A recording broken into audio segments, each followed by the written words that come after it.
Nitumie fursa hii kuwakumbusha kujitokeza kwa wingi kesho kupiga kura. Haitoshi tu kuhudhuria mikutano hii ya kampeni. Kwenye mikutano alhamdulillah tulijaa wengi sana. Sasa wingi ule tukautafsiri ndani ya masanduku ya kura. Si vyema kubaki kujadili na kulalamika mitandaoni. Wanaofanya maamuzi ya mwelekeo wa nchi yetu ni wale wanaopiga kura na sio wale wanaonung'unika. Lawama, kebehi na matusi havichagui wala kubadilisha viongozi. Kura huchagua na kukataa viongozi wazembe. Twendeni kwa wingi wetu tukapige kura.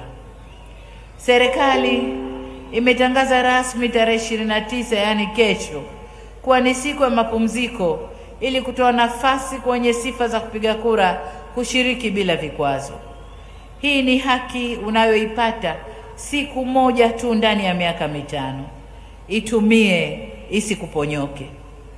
Vyombo vyenye dhamana ya ulinzi na usalama wa nchi hii vinatuhakikishia kuwepo kwa utulivu na amani wakati wote wa uchaguzi na baada ya uchaguzi.